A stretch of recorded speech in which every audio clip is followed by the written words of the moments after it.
മർക്കോസിൻ്റെ സുവിശേഷം നമ്മൾ പഠിച്ചുകൊണ്ടിരിക്കുകയാണ്.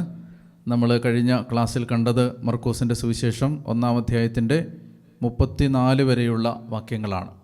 ഇന്ന് നമ്മൾ കാണാൻ പോകുന്നത് മർക്കോസിൻ്റെ സുവിശേഷം 1-ാം അധ്യായത്തിൻ്റെ 35 മുതൽ 39 വരെയുള്ള വാക്യങ്ങളാണ്. ആദ്യം നമ്മൾ പഠിക്കാൻ പോകുന്നത്, നമുക്ക് ആ ഭാഗം വായിക്കാം. Mark chapter 1 verse 35-39. മർക്കോസ് 1:35 മുതൽ 39 വരെ. അതിരാവിലെ അവൻ ഉണർന്ന് ഒരു വിജന സ്ഥലത്തേക്ക് പോയി. അവിടെ അവൻ പ്രാർത്ഥിച്ചുകൊണ്ടിരുന്നു. ശിമയോനും കൂടെ ഉണ്ടായിരുന്നവരും അവനെ തേടി പുറപ്പെട്ടു. കണ്ടെത്തിയപ്പോൾ അവർ പറഞ്ഞു, എല്ലാവരും നിന്നെ അന്വേഷിക്കുന്നു. അവൻ പറഞ്ഞു, നമുക്ക് അടുത്ത പട്ടണങ്ങളിലേക്ക് പോകാം, അവിടെയും എനിക്ക് പ്രസംഗിക്കേണ്ടിയിരിക്കുന്നു. അതിനാണ് ഞാൻ വന്നിരിക്കുന്നത്. സിനഗോഗുകളിൽ പ്രസംഗിച്ചുകൊണ്ടും പിശാചുകളെ പുറത്താക്കിക്കൊണ്ടും അവൻ ഗലീലയിലുടനീളം സഞ്ചരിച്ചു. 35-ാമത്തെ വാക്യം പറയുകയാണ്, അതിരാവിലെ. ഒന്നാമത്തെ കാര്യം നമ്മൾ ഇതിൽ നിന്ന് പഠിക്കാനുള്ളത്, ഇത് ആഴ്ചയിലെ ഏത് ദിവസമാണെന്ന് നിങ്ങൾക്ക് കഴിഞ്ഞ ഭാഗങ്ങൾ വായിച്ചതിൻ്റെ വെളിച്ചത്തിൽ പറയാൻ പറ്റുമോ? ഇത് തിങ്കളാഴ്ചയാണോ, ബുധനാഴ്ചയാണോ, വെള്ളിയാഴ്ചയാണോ, അതോ ഞായറാഴ്ചയാണോ, ഏത് ദിവസമാണ്? ഇത് ശ്രദ്ധിച്ച് വായിച്ചാൽ നമുക്ക് മനസ്സിലാവും ഇതേ ദിവസമാണ്. ഇത് ഞായറാഴ്ച ദിവസമാണ്. ഇതൊരു ഞായറാഴ്ച പ്രഭാതമാണ്. അതെങ്ങനെയാണ് നമുക്ക് മനസ്സിലാവുന്നത്? അതായത് ഇതിൻ്റെ തലേ ദിവസം മർക്കോസിൻ്റെ സുവിശേഷം 1-ാമത്തെ അധ്യായത്തിൻ്റെ 21 മുതൽ 34 വരെ പറയുന്നത് ശനിയാഴ്ചത്തെ സംഭവങ്ങളാണ്. അതെങ്ങനെയാണ് മനസ്സിലായത്? 21-ാമത്തെ വാക്യം, മർക്കോസ് 1:21. അവർ കഫർനാമിലെത്തി. സാബത്ത് ദിവസം അവൻ സിനഗോഗിൽ പ്രവേശിച്ചു. ഏത് ദിവസം? സാബത്ത് ദിവസം എന്ന് പറഞ്ഞാൽ ശനിയാഴ്ച. അപ്പോൾ 21-ാം തീയതി മുതൽ ആ ഭാഗം അവസാനിക്കുന്നത് ഇങ്ങനെയാണ്. 1-ാം അധ്യായത്തിൻ്റെ 21 മുതൽ ശനിയാഴ്ച രാവിലെയാണത്. ആ ഭാഗം അവസാനിക്കുന്നത് 32-ാമത്തെ വാക്യത്തിലാണ്. അന്ന് വൈകുന്നേരം സൂര്യാസ്തമയമായപ്പോൾ രോഗികളും പിശാച് ബാധിതരുമായ എല്ലാവരെയും അവർ അവൻ്റെ അടുത്ത് കൊണ്ടുവന്നു. നഗരവാസികളെല്ലാം വാതിൽക്കൽ സമ്മേളിച്ചു. വിവിധ രോഗങ്ങൾ ബാധിച്ചിരുന്ന വളരെ പേരെ അവൻ സുഖപ്പെടുത്തി. അനേകം പിശാചുക്കളെ പുറത്താക്കി. പിശാചുക്കൾ തന്നെ അറിഞ്ഞിരുന്നത് കൊണ്ട് സംസാരിക്കാൻ അവരെ അനുവദിച്ചില്ല. അപ്പോൾ കണ്ടോ, അന്ന് ഒരുപാട് രാത്രി വൈകിയാണ് ഈശോയുടെ ശുശ്രൂഷ അവസാനിക്കുന്നത്, ശനിയാഴ്ച രാത്രി. അപ്പോൾ ഇത് 35-ാമത്തെ വാക്യം, അതിരാവിലെ. അതേ ദിവസമാണ്? ഞായറാഴ്ച ദിവസമാണ്. അപ്പം ഞായറാഴ്ച അതിരാവിലെ അവൻ ഉണർന്ന് ഒരു വിജന സ്ഥലത്തേക്ക് പോയി അവിടെ ഇരുന്ന് പ്രാർത്ഥിച്ചുകൊണ്ടിരുന്നു. മനസ്സിലായോ? ഈ തിരുസഭ ഞായറാഴ്ച ദിവസം ആചരിക്കുന്നതിൻ്റെ ബൈബിൾ അടിസ്ഥാനങ്ങളുടെ ഒരടിസ്ഥാനം ഇതാണ്. അതായത് മർക്കോസ് പറയുകയാണ്, ഞായറാഴ്ച ദിവസം രാവിലെ. ഇനി നമ്മൾ ഓർക്കേണ്ടത് എന്താണ്? ഈ ശനിയാഴ്ച തലേന്ന് രാത്രി മുഴുവൻ ഈശോ വളരെയധികം കഷ്ടപ്പെടുകയായിരുന്നു. അതായത് നമുക്ക് മനസ്സിലാവും, അതായത് പിശാച് ബാധിതരായ മനുഷ്യരെ ശുശ്രൂഷ ചെയ്ത് അവരിൽ നിന്ന് പിശാചിനെ പുറത്താക്കുക, രോഗികളെ സുഖപ്പെടുത്തുക, വചനം പ്രഘോഷിക്കുക. അപ്പോൾ ഇങ്ങനെയുള്ള കാര്യങ്ങൾ ഒരു മനുഷ്യന് ശാരീരികമായി അവശത ഉണ്ടാക്കുന്ന കാര്യങ്ങളാണ്. അതെപ്പോഴാണ് തുടങ്ങിയത്? പ്രഭാതത്തിലാണ് തുടങ്ങിയത്. 21-ാം തീയതി 21-ാമത്തെ വാക്യം മുതലുള്ള ഭാഗം നമ്മൾ വായിക്കുമ്പോൾ ആദ്യത്തെ അടയാളം പിശാചിനെ ബഹിഷ്കരിക്കുന്നതാണ്, ഒരു പിശാച് ബാധിതനെ സുഖപ്പെടുത്തുന്നതാണ്. പിന്നീട് അത് കഴിഞ്ഞ് നേരെ പത്രോസിൻ്റെ വീട്ടിലേക്ക് പോയി പത്രോസിൻ്റെ അമ്മായിയമ്മയെ സുഖപ്പെടുത്തി. അത് കഴിഞ്ഞ് സൂര്യാസ്തമയം കഴിഞ്ഞപ്പോൾ, സാബത്ത് കഴിയുമ്പോൾ, രാത്രിയാവുമ്പോൾ എല്ലാ രോഗികളെയും പിശാച് ബാധിതരെയും കൊണ്ട് ആ നഗരത്തിൽ നിന്ന് ആളുകൾ അവൻ്റെ അടുത്തേക്ക് വന്നു. അവൻ അവരെ എല്ലാം സുഖപ്പെടുത്തി, പിശാചുക്കളെ പുറത്താക്കി. അപ്പോൾ ഒരുപാട് രാത്രി വൈകിട്ടുണ്ടാവും കർത്താവ് ഉറങ്ങാൻ പോകാൻ. പക്ഷേ അതിരാവിലെ അവൻ എഴുന്നേറ്റ് അവനൊരു വിജന സ്ഥലത്തേക്ക് പോയി പ്രാർത്ഥിച്ചുകൊണ്ടിരുന്നു. അപ്പോൾ നമ്മൾ 21 മുതൽ 34 വരെയുള്ള വാക്യങ്ങൾ വായിക്കുന്നത് ഒരു ബിസി ഡേ ആണ്. അപ്പോൾ നമ്മൾ സാധാരണഗതിയിൽ നല്ല തിരക്കുള്ള ദിവസങ്ങളിൽ നമുക്ക് മാറ്റിവെക്കുന്നത് എന്താണ്? പ്രാർത്ഥനയാണ്. നമ്മൾ സാധാരണ പറയും ഇന്ന് നല്ല തിരക്കാണ്, അതുകൊണ്ട് ഇന്നിനി പ്രാർത്ഥിക്കേണ്ട. പക്ഷേ ജീസസ് വാസ് ആൻ എക്സെപ്ഷൻ. കർത്താവ് ഒരു എക്സെപ്ഷൻ ആയിരുന്നു. കർത്താവ് എന്താ പറയുന്നത്? എത്ര തിരക്കുണ്ടെങ്കിലും അവൻ പ്രാർത്ഥനയ്ക്കുള്ള സമയം കണ്ടെത്തി. മനസ്സിലാവുന്നുണ്ടോ? അതെന്താ നമ്മളെ പഠിപ്പിക്കുന്നത്? നമ്മൾ എത്ര തിരക്കിട്ട ജീവിതം നയിക്കുകയാണെങ്കിലും ഇതാരാ പാഠം പറഞ്ഞു തന്നിരിക്കുന്നത്? ദൈവപുത്രനായ യേശു. ഞാൻ ആലോചിക്കുകയായിരുന്നു, അതായത് ദൈവത്തിൻ്റെ സ്വന്തം പുത്രനായ യേശുവിന് പ്രാർത്ഥിക്കാനുള്ള ഒരാവശ്യബോധം വന്നെങ്കിൽ, ദൈവത്തിൻ്റെ സ്വന്തം പുത്രനായ യേശു പ്രാർത്ഥിക്കാൻ സമയം കണ്ടെത്തിയെങ്കിൽ, സാധാരണ മനുഷ്യരായി നമ്മൾ എത്രയോ കൂടുതൽ പ്രാർത്ഥിക്കണം. ഇപ്പം ചില ആളുകൾ പറയില്ല, നമുക്ക് പ്രാർത്ഥിച്ചില്ലെങ്കിൽ കുഴപ്പമില്ല, പ്രവർത്തനം തന്നെയാണ് പ്രാർത്ഥന. വർക്ക് ഈസ് വർഷിപ്പ് എന്നത് ബൈബിൾ പ്രകാരം തെറ്റായ ഒരാശയമാണ്. ജോലി അല്ല പ്രാർത്ഥന, പ്രാർത്ഥന വേറെയാണ്.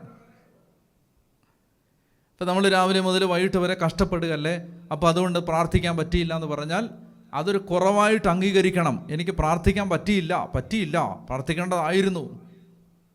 ഒരിക്കലും അതിനെ ന്യായീകരിക്കരുത്.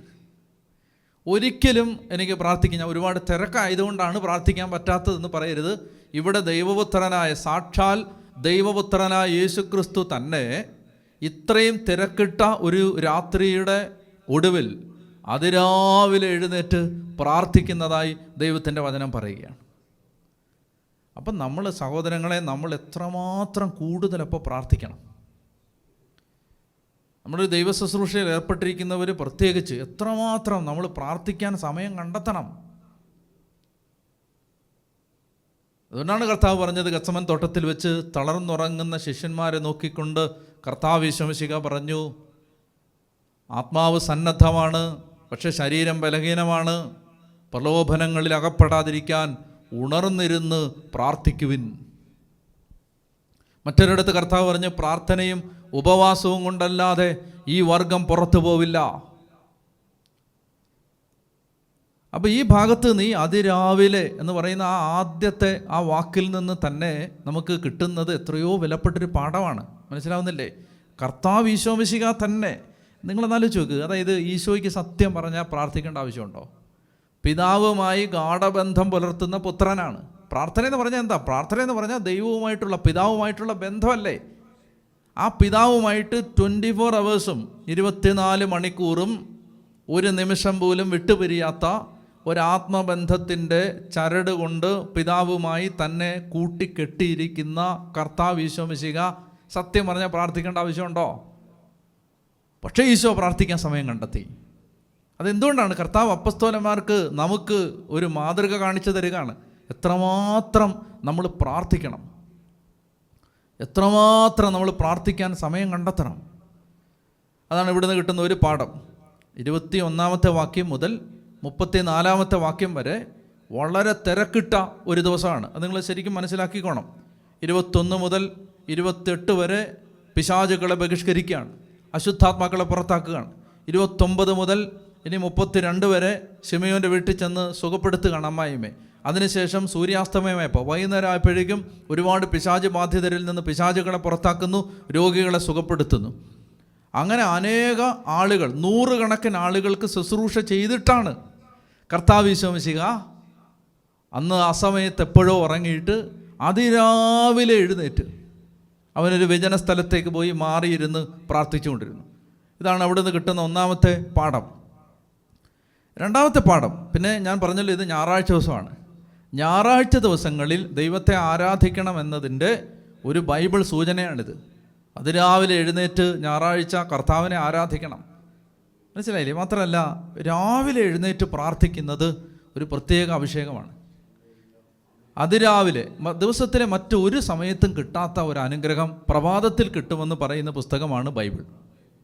ബൈബിളിൽ അങ്ങനെ ഒരു സൂചന, ഇഷ്ടം പോലെ സൂചനയുണ്ട്, നമ്മൾ മുൻപ് എടുത്തിട്ടുണ്ടത്. അതായത് അതിരാവിലെ ഉണർന്ന് അന്വേഷിക്കുന്നവർക്ക് ജ്ഞാനം ലഭിക്കും. പ്രഭാതത്തിൽ ശിഷ്യനെ എന്ന പോലെ അവിടെ നിൻ്റെ കാതുകളെ ഉണർത്തുന്നു. അപ്പോൾ പ്രഭാതത്തിൽ ഉണർന്ന് ദൈവത്തെ ആരാധിക്കുക. അപ്പം അങ്ങനെയുള്ള ഒരുപാട് സൂചനകൾ ഇതിനകത്തുണ്ട്. ഇനി അടുത്ത വാക്യം ഇങ്ങനെയാണ്, ശിമയോനും കൂടെ ഉണ്ടായിരുന്നവരും അവനെ തേടി പുറപ്പെട്ടു. അപ്പോൾ നിങ്ങൾ മനസ്സിലാക്കണം, അവരുടെ ആരുടെ അടുത്തല്ല, കാണാൻ പറ്റാത്തൊരു സ്ഥലത്താണ്, മാറിയിരിക്കുകയാണ്. തേടി പുറപ്പെട്ടു എന്ന് പറഞ്ഞാൽ പെട്ടെന്ന് നോക്കുന്നിടത്ത് ഈശോയെ ഈശോയെ ഈശോയെ എന്ന് വിളിച്ചാൽ കേൾക്കാവുന്ന ഒരു അകലത്തിലല്ല. അപ്പോൾ എത്ര മാറിയിരുന്നെന്ന് നോക്കിയേ. എന്തുകൊണ്ടാണ് കർത്താവ് അങ്ങനെ മാറിയിരുന്നത്? അങ്ങനെ മാറിയിരുന്നത് ആരും തന്നെ തൻ്റെ പ്രാർത്ഥനയെ ശല്യപ്പെടുത്തരുതെന്ന് അവന് നിർബന്ധം ഉണ്ടായിരുന്നത് കൊണ്ടാണ്. ഈ പ്രാർത്ഥന മുടങ്ങരുതെന്ന് ആഗ്രഹം ഉണ്ടായിരുന്നത് കൊണ്ടാണ്. നമ്മളാണെങ്കിൽ പത്രോസും യാക്കോബും യോഹന്നാനും ഒക്കെ കാണുന്ന ഒരകലത്തിൽ നമ്മൾ പ്രാർത്ഥിക്കുകയാണെന്ന് അവരെങ്ങനെയും ഒന്ന് അറിഞ്ഞോട്ടെന്ന് വിചാരിച്ച് കാണുന്ന ഒരകലത്തിൽ നമ്മൾ വിളിച്ചാലും കേൾക്കാത്ത പോലെ ഇരുന്ന് പ്രാർത്ഥിക്കും. അപ്പോൾ നമ്മളും അവരും തമ്മിലുള്ള ഈശോയും തമ്മിലുള്ള വ്യത്യാസം. കർത്താവ് എന്താണ്? കർത്താവ് അത് പറഞ്ഞില്ലേ, നിങ്ങൾ പ്രാർത്ഥിക്കുമ്പോൾ കതകടച്ച് രഹസ്യത്തിൽ നിങ്ങൾ പിതാവിനോട് പ്രാർത്ഥിക്കണം. ആരെ കാണിക്കാൻ വേണ്ടി പ്രാർത്ഥിക്കുന്നത് കണ്ടോ? ഇതിനൊക്കെ തന്നെ കർത്താവ് എന്ത് പറഞ്ഞോ പ്രാർത്ഥനയെക്കുറിച്ച് അതെല്ലാം പാലിച്ച ആളാണ് കർത്താവ്. അപ്പോൾ ശിമയോന് കൂടെ ഉണ്ടായിരുന്നവർ അവനെ തേടി പുറപ്പെട്ടു എന്നാണ് പറയുന്നത്. തേടി പുറപ്പെട്ടു എന്ന് പറഞ്ഞാൽ അടുത്തെങ്ങും അല്ല, അവൻ മാറി ഒരു വിജന സ്ഥലത്തേക്ക് പോയിരുന്നു പ്രാർത്ഥിച്ചു.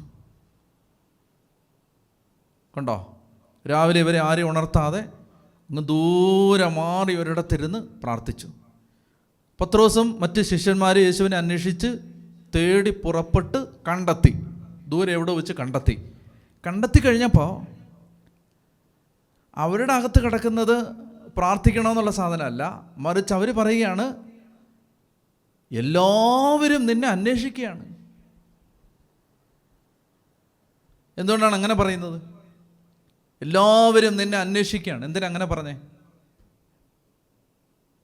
തലേന്ന് രാത്രിയിൽ അനേകം പിശാചുകളെ പുറത്താക്കി. കഫർനാമിലാണ്. കഫർനാം എന്ന് പറഞ്ഞാൽ പത്രോസിൻ്റെ വീടാണത്. പത്രോസിൻ്റെ വീട്ടിലാണ്. അപ്പോൾ പത്രോസിൻ്റെ വീട്ടിൽ വലിയൊരു കൺവെൻഷൻ നടന്നു. അപ്പോൾ അനേകം രോഗികൾ സുഖപ്പെട്ടു, അനേകം പിശാചുക്കൾ പുറത്തുപോയി. അപ്പോൾ ഇത് രാത്രിയാണെങ്കിലും ആളുകൾ എന്ത് ചെയ്യും? തിരിച്ച് വീട്ടിലേക്ക് പോകുന്ന വഴിക്ക് കണ്ടവരോടെല്ലാം പറഞ്ഞു, വീടുകളിൽ കയറി പറഞ്ഞു, ബന്ധുക്കളെല്ലാം അന്വേഷിച്ച് ചെന്ന് അവരുടെ അടുത്ത് എന്ന് പറഞ്ഞു. അപ്പോൾ ഇത് കണ്ടപ്പോൾ എന്ത് ചെയ്തു? ഇവർ വന്ന സ്ഥലങ്ങളിൽ നിന്നെല്ലാം ഇഷ്ടംപോലെ ആളുകൾ പത്രോസിൻ്റെ വീട്ടുമുറ്റത്ത് വന്ന് നിൽക്കുകയാണ്. പത്രോസ് നോക്കുമ്പോൾ കർത്താവിനെ കാണാനില്ല. അപ്പോൾ പത്രോസ് അന്വേഷിച്ച് പോവാണ്. അന്വേഷിച്ച് പോയിട്ട്, കർത്താവേ എവിടാണ്? ഇതേ ആളുകൾ ക്യൂ നിൽക്കുകയാണ്. കൺവെൻഷൻ്റെ 2ാം ദിവസത്തിന് വേണ്ടി ആളുകൾ ഇതാ ക്യൂ നിൽക്കുകയാണ്. അപ്പോൾ കർത്താവ് പറയുകയാണ്, വളരെ പ്രധാനപ്പെട്ട വാക്യങ്ങളാണിത്, നമുക്ക് അടുത്ത പട്ടണങ്ങളിലേക്ക് പോകാം. നമുക്ക് എപ്പോഴും ഒരു പ്രലോഭനമുണ്ട്. എന്താണെന്നറിയാമോ? സുരക്ഷിതമായ സ്ഥലങ്ങളിൽ നിൽക്കാനുള്ള പ്രലോഭനം, കംഫർട്ട് സോണിൽ നിൽക്കാനുള്ള പ്രലോഭനം. അതെന്താണ്? ഇപ്പം നമ്മൾ എന്ത് ചെയ്തു? നമുക്ക് നമ്മളെ കേൾക്കുന്ന കുറേ ആളുകളുണ്ട്. നമ്മൾ പറയുമ്പോൾ സ്വീകാര്യതയുണ്ട്, നമ്മളെ ആളുകൾ കേൾക്കുന്നുണ്ട്, അല്ലെങ്കിൽ നമ്മൾ ധ്യാനകേന്ദ്രത്തിൽ ആളുകൾ വരുന്നുണ്ട്. അപ്പോൾ അവിടെ തന്നെ നിൽക്കാനുള്ള ഒരു ടെംപ്റ്റേഷൻ. മനസ്സിലായോ? ഇതാണ് സുരക്ഷിതമായ സ്ഥലത്ത്. ഇപ്പം നമുക്ക് ഒരു നല്ല അന്തരീക്ഷമുണ്ട്, ഇപ്പം നമുക്ക് നല്ല സ്വീകാര്യതയുണ്ട്, എല്ലാവരും നമ്മളെക്കുറിച്ച് നല്ലത് പറയുന്നു. അപ്പോൾ അവിടെ തന്നെ നിൽക്കാൻ മനുഷ്യന് അതാണ് ഇഷ്ടം. പത്രോസിന് അതാണ് ഇഷ്ടം. നമുക്ക് കവർനാമിൽ തന്നെ ഒരു ടെൻ്റൊക്കെ അടിച്ച് ഇവിടെ തന്നെ ഒരു സെൻറ്റർ തുടങ്ങി സുവിശേഷം ആരംഭിക്കാം.